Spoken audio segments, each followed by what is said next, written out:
Assalamualaikum. Okey, hari ini kita bersama dengan saudara Haris Idham Rashid. Beliau merupakan seorang Esko Armada Bersatu Nasional.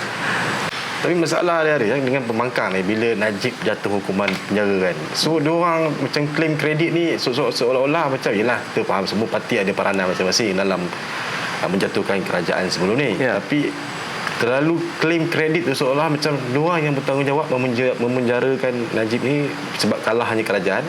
Tapi macam seolah-olah macam Perikatan Nasional ini tak ada sumbangan dalam ke arah tu. Cerita dia macam ni, kejatuhan Najib ni sebenarnya lah, kalau tanya saya siapa yang membolehkan perkara ini berlaku, adalah semua rakyat Malaysia yang mengundi pada 2018. Kalau tanya saya. Kerana kalau 2018 Barisan Nasional tak hilang kuasa, Pakatan Harapan tak naik jadi kerajaan. Apabila Pakatan Harapan tak naik jadi kerajaan, tidak ada peguam negara yang berani menyentuh Najib Razak, kerana beliau telah mengawal institusi kerajaan ni A sampai Z itu hari. Jadi rakyat Malaysia yang membenarkan pertukaran kerajaan. Tun Mahathir telah melantik peguam negara yang tidak takut kepada politik, orang-orang politik dan walot, dan mereka telah menyiasat dan mereka telah charge Datuk Seri Najib dalam mahkamah. Dan juga orang-orang lain juga ada peranannya.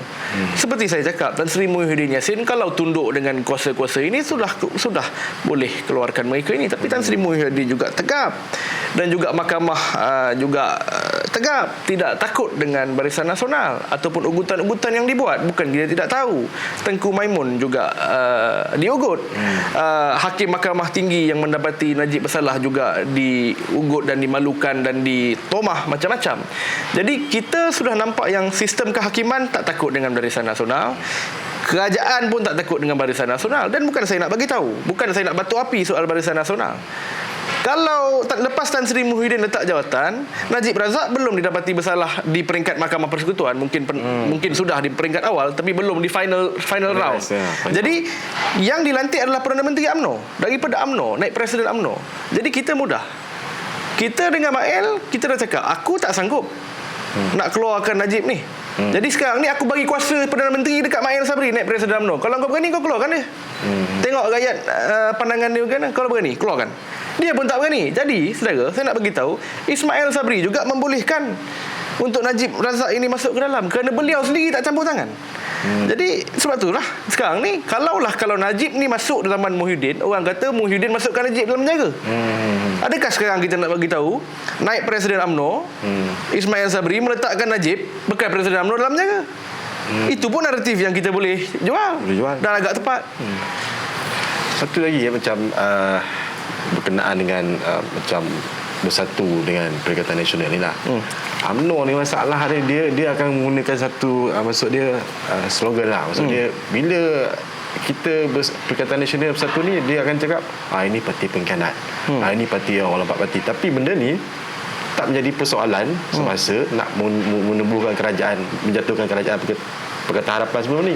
Sekarang ni bila macam semua dah benda yang tak sepatutnya diorang ungkit, diorang cakap ini parti pengkhianat, Perikatan Nasional Bersatu, apa semua ni. So macam mana kita nak jawab hari benda ni? Okey, saya tak nak jadi ahli sejarah dalam politik ni. Saya tak nak jadi ahli sejarah yang pergi cari bahan arkib. Saya nak lihat ke depan. Jadi soal bersatu ini menjadi pengkhianat ini tidak masuk akal. Saya sekarang ni nak cerita, ya betul, bersatu ada terlibat dengan Sheraton Move, dan Sheraton Move itu telah menubuhkan satu kerajaan baru. Tetapi sekarang ni mari kita zoom in, kerajaan baru yang ditubuhkan melalui Sheraton itu telah mencapai apa? Satu, antara perkara yang paling dibanggakan, vaksinasi, kadar vaksinasi Malaysia dalam serata dunia antara yang paling baik dari segi peratusan. Ini di bawah kerajaan yang dilahirkan pasca Sheraton Move. Kedua, pengendalian COVID-19 Malaysia juga antara yang dibanggakan oleh dunia. Ini juga dizahirkan pasca Sheraton. Dan ketiga, apabila orang memuji Tengku Zafrul sebagai Menteri Keuangan yang cekap dan sebagainya, KJ sebagai menteri yang menjaga vaksin yang baik, kita perlu fikir siapa kepala kepada kerajaan itu yang mengenal pasti Tengku Zafrul perlu diletakkan di Kementerian Keuangan, yang mengenal pasti Khairi Jamaluddin adalah orang yang terbaik untuk menguruskan vaksinasi. Siapa orang ini? Siapa yang menguruskan? Tentu itunya Tan Sri Muhyiddin Yassin. Jadi kita kena fikir syaratan, tetapi apa yang kita dapat daripada syaratan, ini perkara-perkara ni. Dan sekarang ini kita boleh beriadah dan kita buka pintu sepadan antara yang awal dalam dunia. China belum buka sampai ini hari. Jepun baru buka 2 minggu lepas. Kita dah buka lama. Kerana apa? Kerana pentadbiran zaman Covid itu baik di bawah Muhyiddin Yassin. Dan kita kena ingat, saya tak suka kalau Ismail Sabri nak ambil kredit banyak-banyak berkenaan dengan pentadbiran Covid. Ya benar, Ismail Sabri juga dalam kabinet yang mentadbir Covid. Tetapi apabila Ismail Sabri menjadi Perdana Menteri, tugasnya time tu kita dah masuk fasa recovery, fasa pemulihan. Jadi setiap kali you masuk dalam kaca TV, you cerita tentang pembukaan sektor, pembukaan sempadan, pembukaan ini boleh, itu boleh. Tetapi yang membolehkan you buat pengumuman tu adalah kerja-kerja berat yang Muhyiddin Yassin dah buat sebelum tu. Itu yang membolehkan you membuat semua pengumuman-pengumuman yang indah. Tetapi benda-benda yang berat, soal PKP, PKPB, PKPD, PKP, segala PKP yang kita ada, itu leadership daripada Tan Sri yang melihat perkara ini perlu pada waktu itu. Akhirnya Tengku Zafrul pun UMNO team masuk. Itulah. Saya satu saja. Kalau Tan Sri Muhyiddin tak bawa Tengku Zafrul dalam politik, UMNO takkan bawa Tengku Zafrul dalam politik. Saya beritahu sekarang. UMNO ini ambil Tengku Zafrul bila dia jadi barang. Bila dia jadi kapas, dia duduk dalam bank sana. UMNO pun tak nak ambil. Sebab apa? Sebab bagi UMNO, jawatan-jawatan kanan seperti Menteri Keuangan ni semua, dia nak pimpinan dia dapat. Pimpinan dia beratur ramai untuk jawatan-jawatan kanan ni. Hanya Tan Sri Muhyiddin yang boleh bersetuju untuk ambil tenaga korporat yang mempunyai akal fikiran untuk spesifik job. Bukan saja Tengku Zafrul, Mufti Wilayah juga Tan Sri Muhyiddin ambil untuk menjaga soal agama kerana dia subject matter expert, orang panggil. Jadi UMNO janganlah ambil kredit berkenaan Tengku Zafrul ni. Tengku Zafrul ni nak masuk politik, dia nak tiket yang mudah, dia rasa Barisan Nasional kuat sekarang, dia masuk Barisan Nasional, itu saja. Kita flash kembali sikit ke masa yang lampau lah, tak jauh. Cumanya macam semasa Tan Sri Muhyiddin dijatuhkan, ketika langkah-langkah Zahid dengan Pemengkang sebelum ni. Okey. Antara isu-isu yang diorang mainkan adalah isu ekonomi, pengurusan Covid yang tak cekap, dan nilai ringgit jatuh masa tu apa semua lah. So kita lihat dalam keadaan semasa ni, sebenarnya apabila UMNO ambil alih ni, lagi teruk sebenarnya. Tak ada pula parti-parti komponen dalam kerajaan sekarang nak menjatuhkan kerajaan seperti mana UMNO lakukan sebelum ni dengan Pemengkang. Betul. Ekonomi ni kita tak boleh salahkan mana-mana kerajaan, kerana kita tak boleh tukar kerajaan besok dan terus nampak impak ekonomi yang baik. Cumanya ialah Malaysia ini ada up and down lah. Contohnya kita menggunakan banyak khazanah negara untuk subsidi minyak. Jadi apabila kita dah guna banyak khazanah negara untuk subsidi minyak, jadi duit-duit itu kita tidak boleh guna untuk development dan sebagainya, kerana kita punya subsidi bil tinggi. Tapi on the plus side, inflasi kita terkawal kerana minyak itu terkawal. Jadi adalah dia punya timbang tara dia. Jadi susah kita nak kata, kerana sekarang ini contoh pada ketika ini kita bercakap, pertumbuhan ekonomi sektor 2 tahun sektor second quarter tahun 2022 ini mencatatkan peningkatan pertumbuhan sebanyak 8.9%. MITI umumkan. Dan Menteri MITI ini daripada Perikatan Nasional, Datuk Seri Azmin Ali. Jadi takkan Datuk Seri Azmin nak kata I take the credit of semua benda ni. Tentulah kerajaan. Jadi kerajaan pun bercampur. Katalah kalau kita cemerlang sekalipun, bukan semuanya Barisan Nasional. Ada PAS, ada Bersatu, ada GPS. Sekarang, dulu katalah kalau indeks kita baik dulu, ada Pakatan Harapan dan sebagainya. Jadi penggal ini, segala yang baik atau yang buruk tak datang daripada satu komponen. Dia kolektif. Jadi kita tengok macam menjelang PRU ni, PRU 15 ni, Haris tengoklah secara keseluruhan. Haris jangkakan pengundi yang khususnya lah, pengundi baru ni, pengundi muda ni, akan keluar pengundi nanti. Saya harap mereka keluar. Harapan saya harap mereka keluar. Dan sebenarnya bukan saja mereka orang muda, saya harap ramai rakyat Malaysia keluar. Kalau boleh kita melepasi 82% yang kita capai 2018. Tapi sejujurnya Barisan Nasional telah membuat apa saja yang mereka boleh buat untuk memastikan peratusan itu rendah.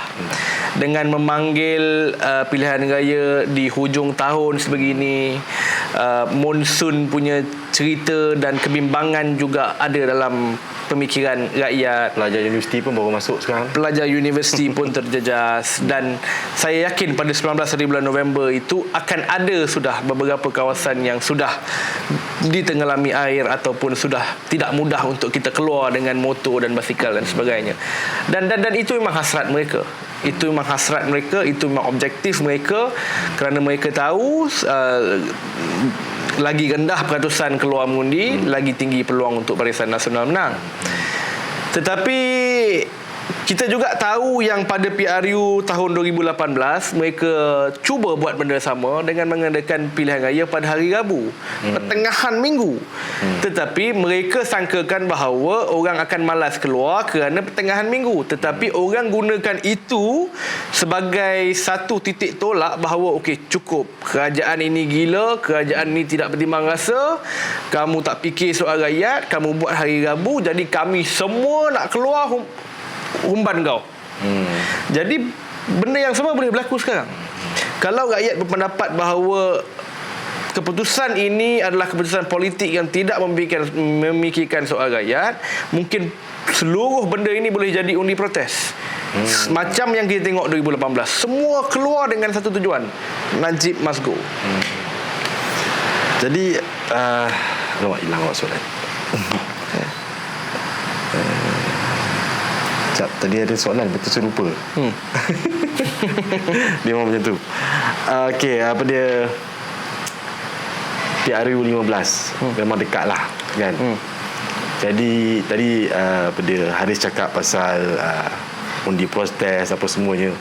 Semangat yang masa tahun 2018 tu, Haris memang harapkan dikekal, dibawa ke pilihan raya 15 kali ini. Itulah, UMNO ini selesa kerana mereka rasa pada 2018 mereka mempunyai 1MDB. Kes 1MDB itu hangat. Dan apparently sekarang tidak ada kes yang sehangat itu. UMNO ini selesa bahawa LCS itu tidak sehangat 1MDB. Isu kluster mahkamah juga tidak sehangat 1MDB dulu. Najib Razak juga sudah ke dalam. Jadi UMNO merasakan bahawa tidak ada isu besar sekarang. Tetapi apa yang saya harapkan adalah rakyat Malaysia tidak perlu menunggu isu besar datang baru nak ubah kerajaan. Ubah dulu sebelum terlambat. Ubah dulu sebelum dirompak. Jadi apa yang saya nak sampaikan kepada rakyat, khususnya pengundi anak muda dan sebagainya, kalau dah tahu sesetengah orang ini penyamun, jangan beri kuasa kepada penyamun. Kalau kita beri kuasa kepada penyamun, dia akan menyamun. Jadi nilailah elok-elok, beri kuasa kepada orang yang baik, yang profesional. Betul. Anak-anak muda sekarang dalam kepala otak orang politik ni, mana yang baik? Mana dia tak curi? Mana dia tak rasuah? Ya, betul. Tapi saya juga nak bagi tahu, curi 1,000 dengan curi 100 juta, dua benda berbeza walaupun curi. Betul. Jadi fikirlah yang mana kurang beban dia kepada kita. Okey, sekarang ni kita ada 3 lah gabungan politik yang terbesar lah, which is Barisan Nasional, Pakatan Harapan dan Perikatan Nasional. So ada 3 pilihan kepada pengundi-pengundi, khususnya pengundi muda lah, kan. Untuk pengundi muda mengundi kepada Perikatan Nasional, kenapa diorang perlu mengundi Perikatan Nasional bagi Haris?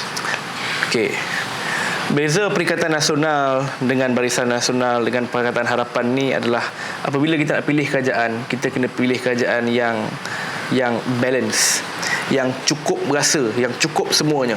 Jadi saya fikir begini, Perikatan Nasional ini mempunyai pemimpin Bumi Putera yang baik daripada bersatu, yang profesional, yang tidak korup, yang tidak ada kes mahkamah. Jadi ini pemimpin-pemimpin Bumiputera yang kita boleh harapkan. Tentunya kita ada orang-orang macam Tan Sri Muhyiddin Yassin yang sudah 70-an.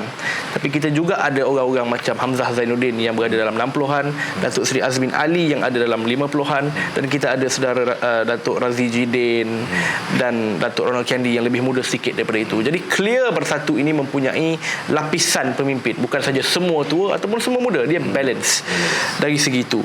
Dari segi lain, Bersatu ini tidak resis. Kerana Bersatu ini bukan parti Melayu sahaja. Bersatu ini adalah parti Bumiputera. Ada orang dalam Bersatu yang memegang jawatan tinggi yang bukan Islam. Contohnya naib ketua Armada Nasional, saudara Mandela Malakun, bukan Islam tetapi Bumiputera. Jadi Bersatu boleh terima.